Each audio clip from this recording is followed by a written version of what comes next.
Lezike izindaba zo1KZNTV oyifundela usamkeliswa Nqulunga ngikubingelele mbukeli nazi ke ehamba phambili osukwini namhlanje. Kubanjwe Abebeqola abantu Empangeni sekupheleke izinyanga ezi5 bengangcwabile kanti uthaka indawo oxoshwa eplazini. Okhulumela amaphoyisa aseKingcwetshwayo enyakatho neKwaZulu-Natal uKapteni Siyanda Shangase usenxuse komphakathi kuba uqapheleke izigilamkhuba ezibathembisa umsebenzi bese ke zibakhokhisa imali. Lokhu kuza ke emva kokuthi ke kunabathile abebethembisa besifazana umsebenzi ababanjwe Empangeni. UShangase ke uthi ke abaqaphele kakhulu njengoba ke sekusondele isikhathi sokuphela konyaka ziningi ke izigilamkhuba ezilala zivuka zicabanga ke amaso okuqola abantu imali. Abesifazana bangaphezulu kwama300 baphunyuka emlonyeni wengwenya ngenkathi abasolwa ababili abebebathembisa umsebenzi bebanjwa ukuthi bazobaqola. Omunye oyisisulu uyachaza ngalezi gilamkhuba ebezisempangeni country club nebezibakhokhisa imali. Nepost ebiseculator engithole ku Facebook eye call center ebebiza ngoGenesis.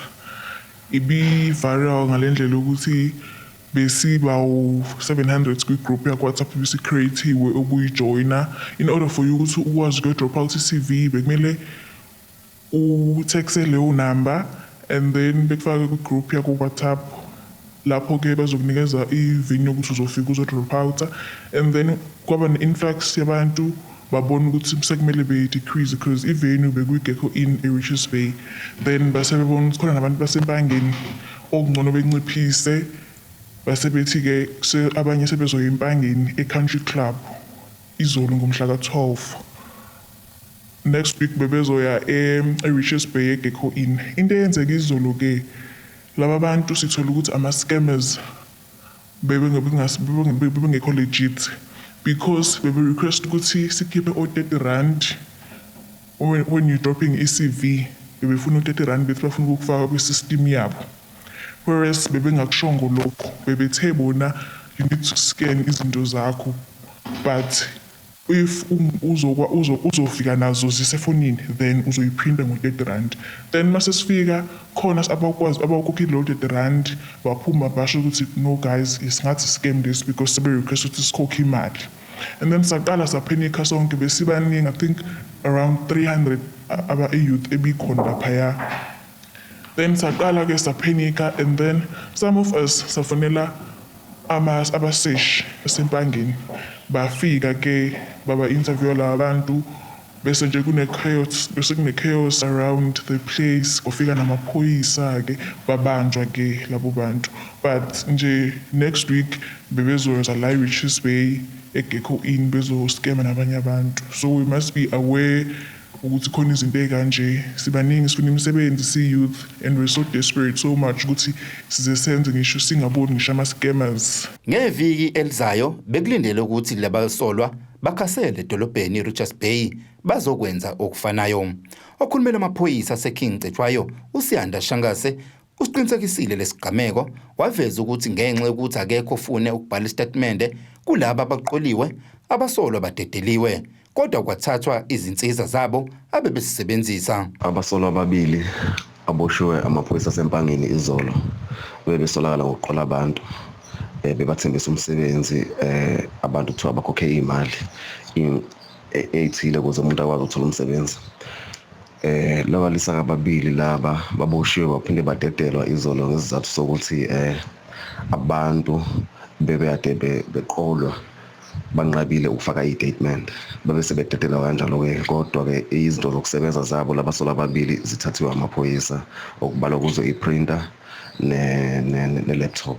Ezindabeni ze1KZNTV kubikuthi abantu maphumulo e-Richards Bay. Sekuphele cishe izinyanga ezi5 amalunga amane omndeni wakanzama anqunqiswa umlilo ashona.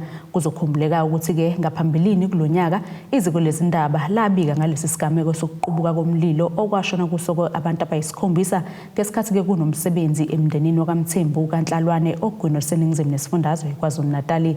Uziningi Mayeza ongumama wabantwana abane abashona kulesi sigameko uthi ke impilo ayiqhubeki njengoba ke engakazincwabi izingane zakhe ezimbili futhi ke engatshelwa lutho ngembangela ukubambezeleka kwemphumela yolibofuzo lokuqinisekisa ukuthi ke izingane zakhe lezi ezashona emva kokushaka kabi. Lukhulu usizo olubhekene nomndeni wakanzama oshabeni ogwini oluseningizimu nesifundazwe njengoba bashonelwa izingane ezine ngesikhathi kuqubuka umlilo endaweni yakanhlalwane bemenyiwe kunomsebenzi emndenini wakaMthembu. Uziningi Mayeza uthi washonelwa abantwana abane kulesi sigameko kodwa wakwazi ukungcwaba ababili kuphela. Abanye ababili akazi ukuthi kubambe ephi ekutheni bangcwabeke njengoba babengashile kakhulu kanti uLibofuzo selathathwa namanje imiphumela bakayitholi. Izingane zashona zami zo4 nje ngakhangwa umlilo owawumkhulu ngendlela emangalisayo. Uphuma la kulendlu enezingane. Bese mina ngikkhale lapho ngithi ngicela ningisizeni izingane zami zonke zila kulendle eshayo. La kulendle eshayo into engixakayo ugesi wawungekho. Ingekho futhi into yayobungozi kuyona. Ukuthi lo mlilo uqhamukapi nami angazi. Uziningi uthi phezulu kobuhlungu ababhekene nabo basithola bedunguze bomnyameni ngokwenzekayo ngemiphumela yolibofuzo njengoba efisa ukuthi angcwabe izingane zakhe ukuze aphole. Laphayana eXhopho lebekhona kwathiwa ngeke sikwazi ukubathola sazoqale kwenziwa ama DNA kodwa manje ngibona isikhathi ke sesihamba kuthulekile nje akufiki naphoyisa lisitshele mhlawumbe ukuthi kwenzakalani kuthulekile nje manje usizo nje engilicelayo ngiyacela ukuthi sithola usizo lokuthi sikwazi ukufihla laba ke abasasemakhazeni. Udadewabo kaZiningi naye uthi bafisa ukungcwaba ukuze bakwazi ukuvala lesi sigaba empilweni yabo. Uthi okubaphatha kabi kakhulu bewumndeni ukuthi kuba bonke ubuhlungu abadlule kubo umndeni awukazi uthola usizo lokululeka ngokwengqondo. Ofa baphelele endlini bahlukene kakhulu bayahlukaniseka nababekhona bekhishwa bayasho bangahlukaniswa ngoba omunye wayena 35 omunye na 9 bese kuba yabala ekhaya ona 3 years nona 2 weeks. So nje besicela kakhulu nisisize sikwazi ukubafihla ukuze kudlule ngoba kuyisilonda esihlungu esikhulu nanokuthi ke akukhosize sike silithole njengomndeni kakhulukazi okwecounseling. Udadewethu ngiyambona ukuthi noma yena eziqinisa kodwa kwesinye isikhathi ukukhuluma naye akuphendule nje into le engahlangene nalento eyikhulumayo kodwa yena ngoba ngiyasunderstand isimo bese ngiyathula ngingamkhombisi ukuthi hayi la seyikhuluma ihlangene nale ngiyikhulumayo. So nje besicela kakhulu nombane ongakwazi ukusisiza imizamo yokuthola ukuphawulo kwamaphoyisa esifundazweni ukuthola ukuthi kubambezeleke kuphi ekutheni lo mndeni ungcwabe ayiphumelelanga. Ezindabeni ze1KZNTV kubikuza amando sicele ngisogwini. Ushaya phansi ngonyawo uthaka indawo wesifazane ohlala eplazini uNorama Thonsi eliphakathi ke kwaseRichmond naseMgungundlovu maphakathi nelikaMthaniya. Uthi ke usethuka ke izanya kulandela ukuthi kabanikazi beplaze azalelwa kulona bamxosha yena kanye nodadewabo. Uthe ke yilona khaya laziyo leli kusukela ke azalwa ngo1973 wathi ke kuyamxaka uma ke abanikazi balo sebevuka umbhejazane esikhaleni sebekithi ke mabaphume. uMathonsi uthi ke kubaphatha kabi kakhulu ukuthi ke izidingo nqangi abanazo ngoba ke bathi ke abanikazi abasifuni futhi ke sebevele bayibiya ngothango lukaKhonkolo bebavalela ke ngaphakathi. Indima impilo kowesifazane ohlala eplazini osezithole evaleleke ngaphakathi engenalo isango lokuphumela ngaphandle komuzi ngenxa yothango ekubiywe ngalo. Sizalwe la 1973 ngizalwa la. Ngisu4 ekhaya. Omalani baye bathatha eNew Peace wendawo bawuphuba bwami. Wakhuluma nobaba wabo. Emva kwaloko malani mase bebona ukuthi umndeni usushonile wonke sebeyaqala manje basinyakazisa. Baqalile ngo2011 bafaka le stop nonsense enisibonayo basifaka basibiyela sabuye sacela ke sa emaphoyiseni sayibhidliza lendlela baphindile ke ngomhla ka29 ngoLesine basifakileke njengoba ke sivalile. Kahle kahle bathi abasasidingi la eplazini, bathi kunenkampani abazoyivula. Ngiyabuza ke mina ukuthi sonke lesikhathi babengatsheli ngani ukuthi bazovula inkampani. Le abathi manje bazoyivula la njengoba sebengisusa. Bathi angisuke ngephi ngoba ngizalelwe la. Nalo muzi lo wabo yonke le thabathaba zakhiwe thina sila. uMathonsi uthe sebephoqeleke ukuba basebenzise isikhala uma sebephuma ngoba sebeyaxoshwa kuleli plaza abakhulele kulona. Inzima kakhulu ngoba uPotsho esuvule lapha singena sikhokhobe kuwona. Akuyona indawo engangena abantu leya.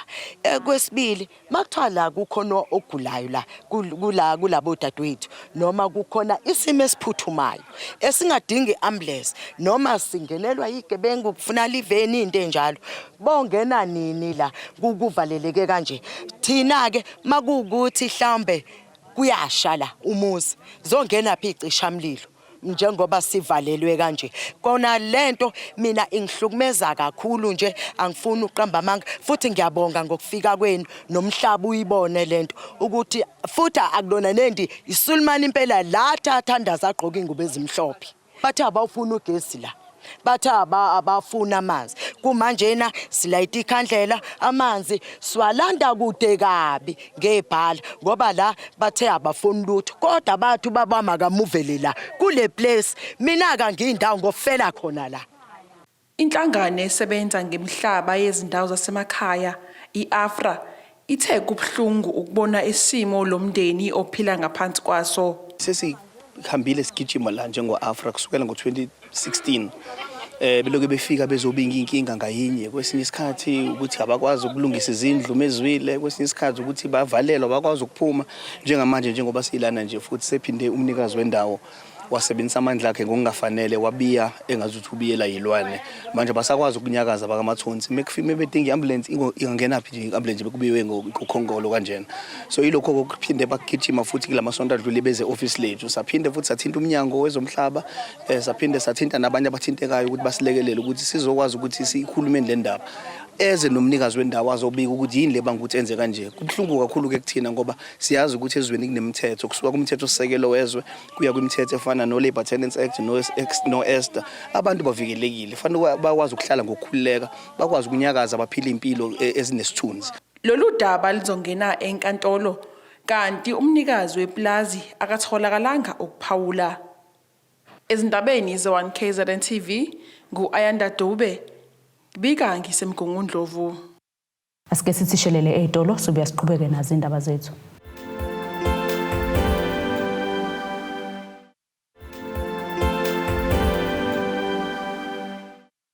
Asikwamukele mbukeli usabukele indaba ze1KZNTV nazi-ke ekuyizona ehamba phambili.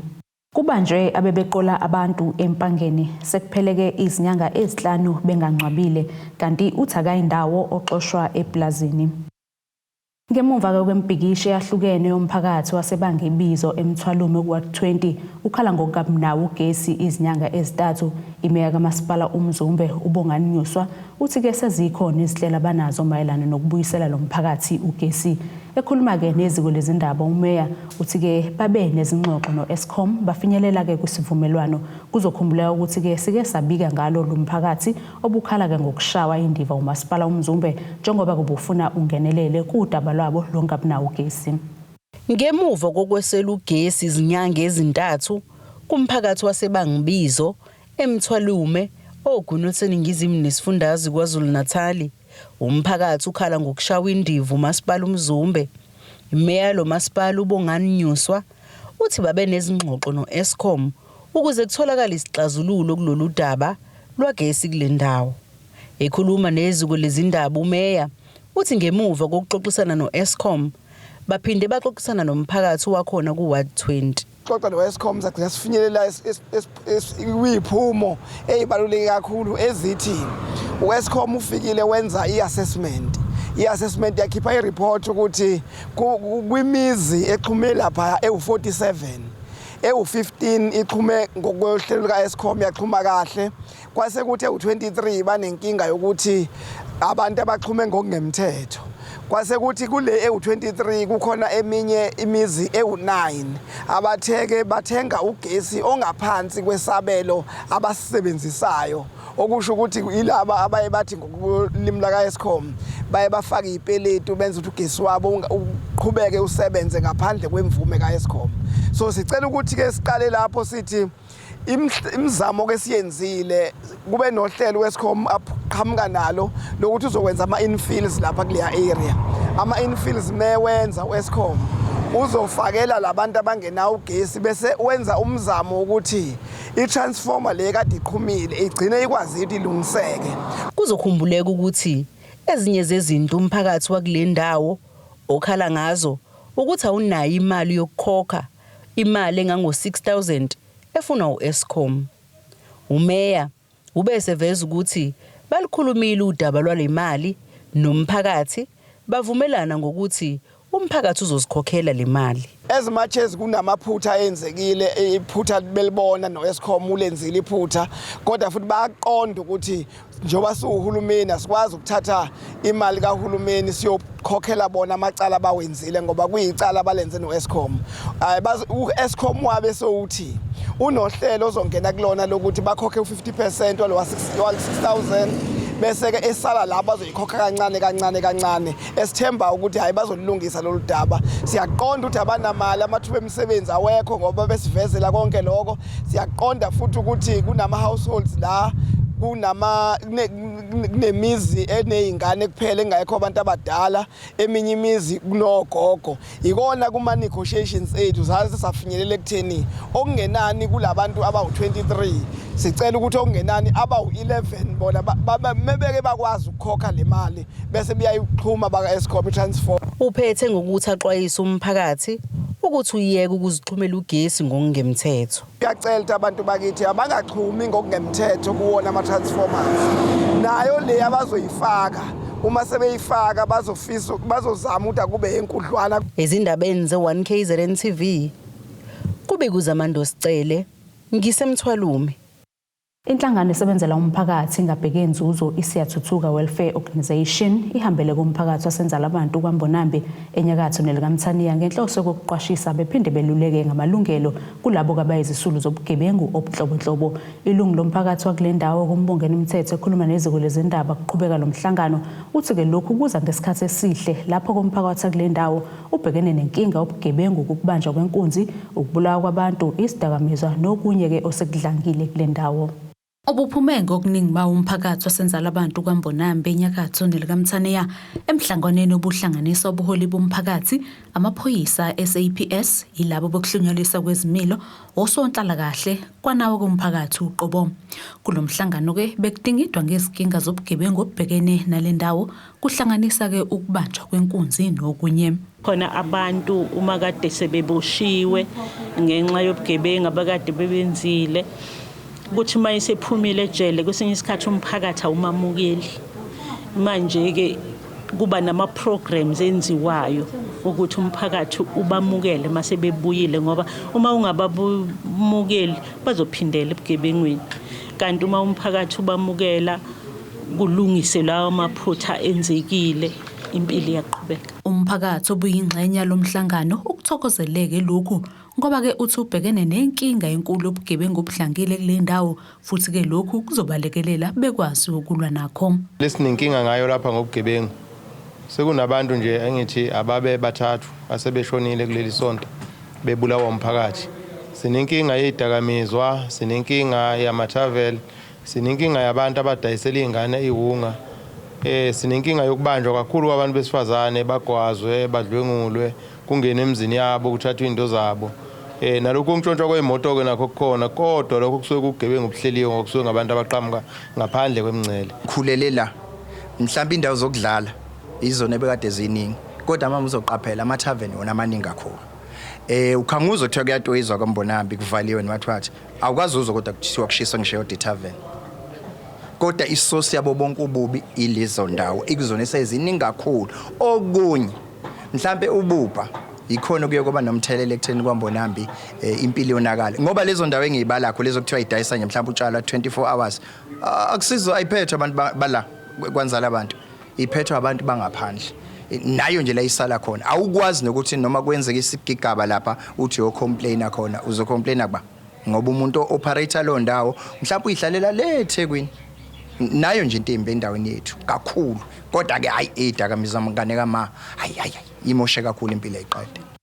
Uhlalo wenhlangano abakhubazekile esikhaleni Izamani Disabled Organisation uSamuel Mthembu uthi-ke ukunikelelwa ngebhasi inkampani ephakela amanzi uMhlathuze Water kuzoba usizo olukhulu njengoba abantu-ke abaningi abahambela lesi sikhungo bakuthola kunzima ukusebenzisa izithuthi zomphakathi. Ekhuluma-ke nethimba lezindaba le1KZNTV uMthembu uzwakalise-ke okukhulu ukujabula ngokunikelelwa ngebhasi. Kube injabulo yodwa kwabenhlangano yabakhubazekile yasesikhaleni Izamani Disabled Organisation ngenkathi nikelelwa ngebhasi inkampani ephakela amanzi uMhlathuze Water. Leli bhasi kulindele ukuthi libe usizo olukhulu kubantu abakhubazekile abahambela lesi sikhungo basuka ezindaweni ezahlukene. Ibhasi lizosilekelela endaweni eziningi futhi umuntu uyafisa ukusho ukuthi isifiso sethu sokuqala ukuthi sithole into engaba i-transport ezokwenza ukuthi impilo zethu and sibe lula.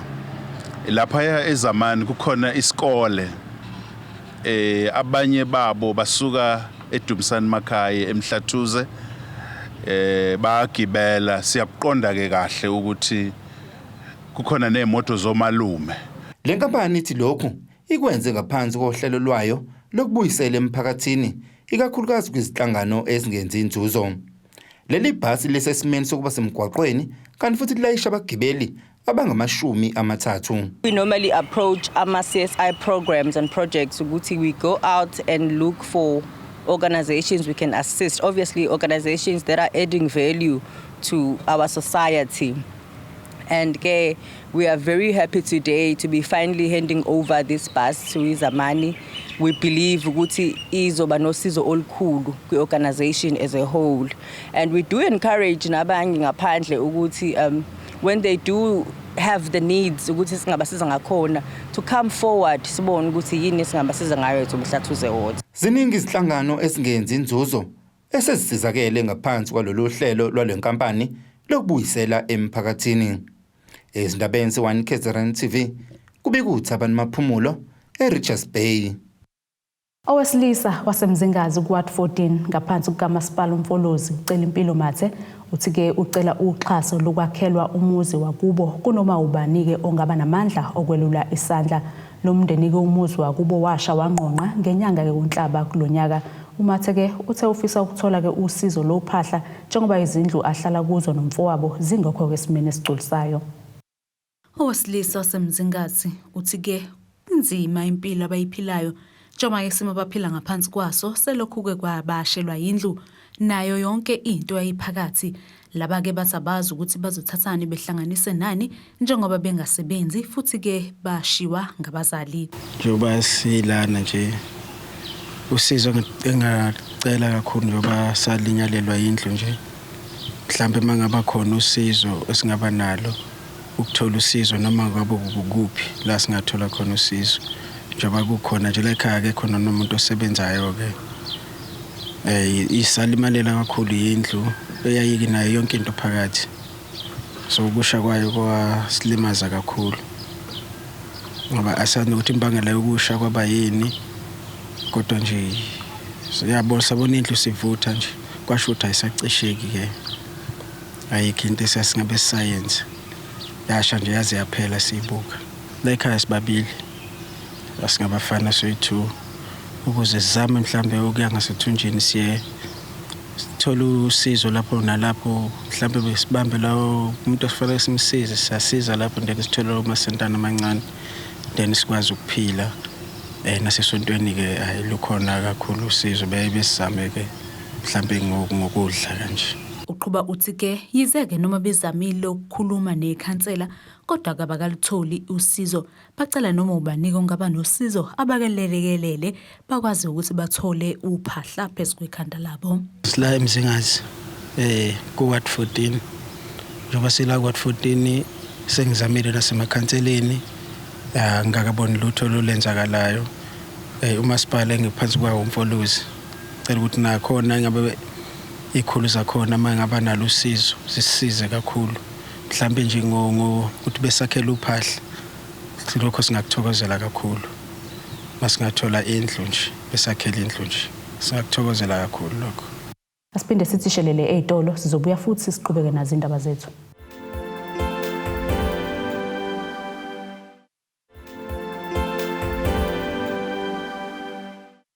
Asiphinde sikwamukele mbukeli usabukele zona indaba ze1KZNTV nazi ke besithi zona ehamba phambili. Kubanjwe Abebeqola abantu Empangeni sekupheleke izinyanga ezi5 bengangcwabile kanti uthaka indawo oxoshwa eplazini. Ake sibheke engosini yezomnotho.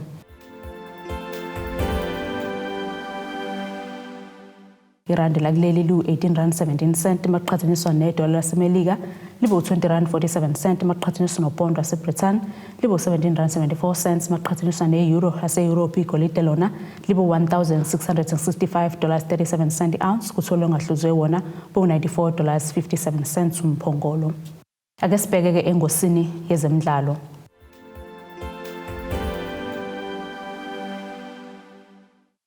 Lo obekade eliphini lomqeqeshi kwiqembu laseRussia iLokomotiv Moscow uFatlu Davids uthi ke kube isinqumo sakhe ukuhamba kuleli qembu kulandela ukukhonjwa indlela kobe eqeqesha leli qembu okunguye owamtholela umsebenzi uJoseph Zimbawu.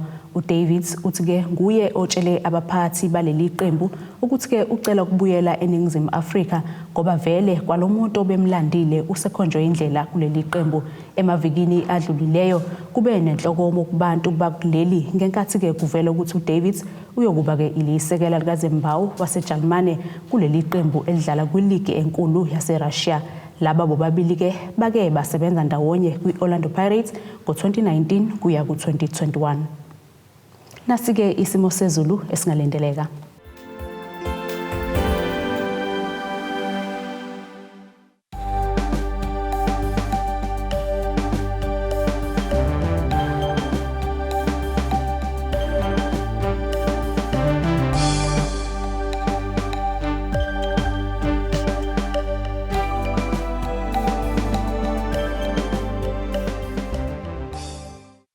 Bukeleke siyaguqa besikuphathile zona usuku namhlanje. Mina nawe ke sesiyohlangana futhi ngesikhathi esilandelayo.